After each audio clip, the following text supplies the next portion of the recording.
Welcome to the DEI Effect. My name is Travis Brown, and this is a segment that we break down all the current stuff that's happening with those three little letters called DEI. And for some people, like my man Andrew Adeniyi, I know he's going to talk probably about the B. So welcome to the show, and let's just jump right in. So what is DEI, and do you add B to it? So when we talk about DEI, we can break it down with each letter. D is just diversity. It's our differences. It's a way of categorizing people to explain some of the range of human differences that we have. When we talk about equity, we're talking about fairness, talking about justice. We're talking about ensuring people have the tools and resources they need to do their job effectively in a workplace setting.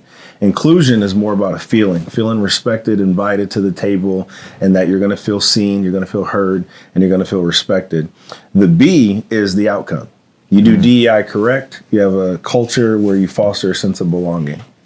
You know, in today's corporate culture as a whole, which of these letters are we getting right, and which ones need the most improvement? I would say we're doing the best job around inclusion because I think it's the easiest for leaders to grasp. Hey, I need to make sure my team feels included. I don't want them on the sideline. I don't want them feeling like the last person to get picked for the kickball team, right? It's easy to understand, hey, people need to feel included to do well. So I think we're doing well there. The D and the E, not so much. I think diversity, we're still struggling to figure out where can we get qualified, diverse talent to do the work that we need them to do? How do we ensure we have good talent without thinking we need to sacrifice quality? And then also the different layers of diversity.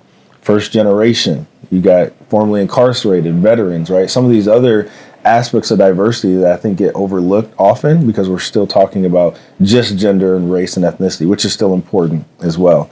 The equity piece is probably the most difficult for leaders to grasp because a lot of people have this sentiment that pull yourself up by your bootstraps, you work hard, no handouts.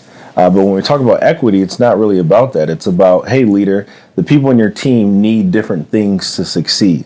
So you can give them all the same computer to do the work, but if one of your employees is visually impaired, they need different resources and equipment to do the same job as the person next to them. So that's fairness to me, right? But in their minds, they're thinking equality. It's fair because everyone gets the same thing regardless of your circumstance. And that seems to be somewhat difficult for some leaders to grasp at times. You know, in 2022, we launched our Diverse and Talented campaign, and you hit on this. And really, we did that because we wanted people to understand that you can be both diverse and talented. Because there is this or sentiment that's out there. You know, you broke down this equity barrier. Just what do you see in the marketplace? Why is that such a resistance to say, man, they need different things? Like that seems to be plain, pretty simple, but it's a struggle. Yeah, I think people don't have good understanding of the terms to begin with. Right, they may see something on social media, or they may see an image, and then that kind of allows them to think, okay, well, that's what equity may mean. When in reality, they're looking at the definition of it incorrect to begin with. So I think that's a big issue because a lot of times when I'm training and I'm teaching, I have people say, "Oh, wow, I never looked at it that way. That makes perfect 100%. Sense." And I came into this conversation with my guard up, being against equity. I actually had one prospective client tell me that, hey, we're good with the D&I, but I don't really agree with the equity piece. So I would like to not move forward with talking about that in our relationship, in our agreement. And I kind of asked him, I was like, well, what's your understanding of equity? And similar to what I just mentioned, he started talking about, well, we don't believe in giving people handouts and you got to work hard for what you have. And so, how prevalent that is today just lets me know there's a lot of misinformation out there where people just don't even understand what it actually means. You know, as a black male in today's society, sometimes there are some stereotypes that are associated with you. You climbed the corporate ladder. You've now made the jump to entrepreneurship and running your own consulting company. You know, how has that journey been on you seeking opportunities where, equitable opportunities? You know, have you felt the ceiling? Have you felt what's that experience been like for you? In corporate America, I felt all types of barriers and obstacles, right? And not necessarily at Starbucks, but I've worked for some other international retailers in the past where, again, culture can be different within one organization depending on the division, depending on the department, the location. So you can be experiencing something great in one moment, the leader changes, and now your entire experience could be different.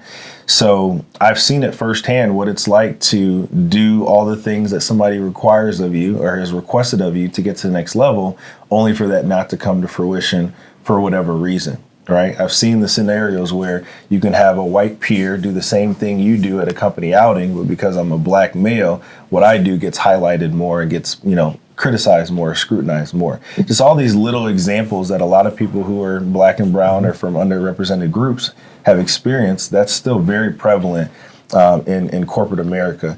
From a business perspective, though, I get to be a little bit more selective with who I'm working with.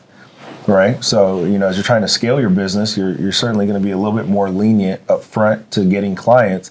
But I'm also cognizant that, hey, if they don't agree with the way that I want to do things, they're not people driven, they're not really trying to prioritize or amplify their culture, or they're just resistant to change, it's ultimately not going to be a good relationship.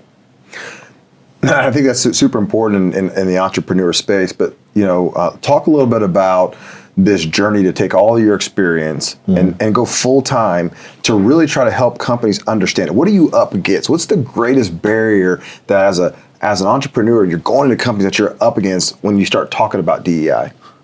So one of the biggest things I would say is people wanting to put a sandbox of what they're willing to do and what they're not willing to do.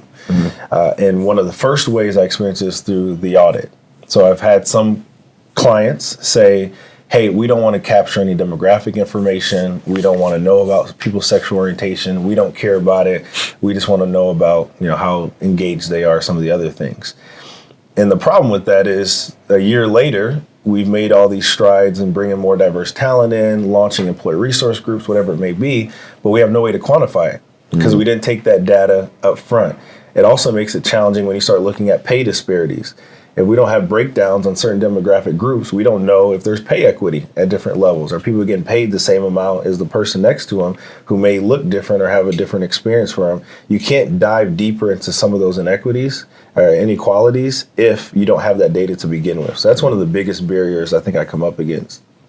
So we're talking a lot about this in the framework of corporate, but what about our communities? How does this topic how does it play out in our communities in America today? Yeah, so I think one of the challenges we have in our communities is we go to church with people that look like us. We live near people who tend to look like us. We hang out with people who look like us. And then we have this conversation in the workplace of diversity, equity, and inclusion. But nothing you do outside of work is diverse whatsoever. So I think when we talk about communities, for communities to thrive, I think people still have to feel that sense of belonging. They still have to feel connected. They still have to be able to empathize and understand people from different perspectives and backgrounds and feel safe to be around people who may not look like them.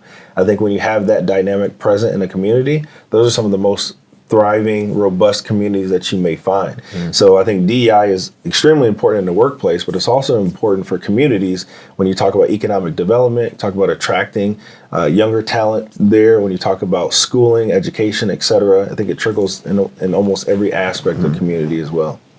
So for companies that are like, yep, I get it, I know we need to do something, where do they start? If they call you on the phone, what does it start with to say, we got to figure this DEI thing out? Yeah, so it's always going to start with data, right? But one of the first things you can start with is why. I want to know from the CEO, the senior HR leader, why do you want to do this? And how do we incorporate some of that verbiage in the initial talking points that go out to the organization to say, hey, at XYZ company, we believe what? What's your DEI statement? What's your stance? What's this journey you want to go on? And then try to assemble a DEI committee to let them know, hey, we're about to send out surveys and do, roundtable discussions and get feedback, but we need a team in place to help us activate on those goals once we get it. So I would say, understand your why you want to do it. And then the second is really start capturing data to figure out what you need to go after. Last question I have for you, and it's kind of a two-part. One, will we ever get to a point where we don't have to have a conversation about DEI in your perspective? And then turn that into, what is your big wish when it comes to solving this crisis? No, I do not think we will ever get to a point where we don't have to talk about it, because I think it never ends. It's ongoing. It's like culture. you're going to have to continuously talk about culture. It's elusive, it's intangible, and that's part of the reason why it needs to continue to be resurfaced to the top and prioritized. In terms of my big wish, I just want, my big wish is mainly in the workplace. I want leaders to create better environments for their people. Almost everyone has worked somewhere where there's a terrible culture. And when you start to unpack the negative impact of that on mental health, your relationship, your kids, your family, your spouse, whatever it may be, right? Mm-hmm. It literally infiltrates every area of your life when you go somewhere that you hate. And a lot of the times it's controllable. And it starts with that leader fostering a better culture where diversity of thought is welcome. People feel safe to speak up, even if it's going against the grain, where people feel like things are fair and they feel like they're respected and valued, regardless of who they are or what they may bring to the table. That's my wish, that everyone, when Sunday night comes, they're excited to go to work on Monday because they're respected and they feel like they belong there.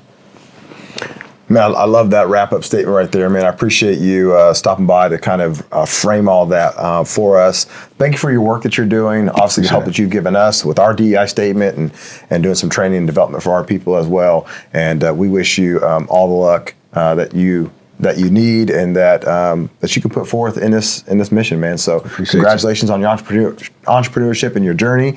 And we're glad to support you in every way possible. Thanks for the opportunity. Thanks, man. Appreciate it.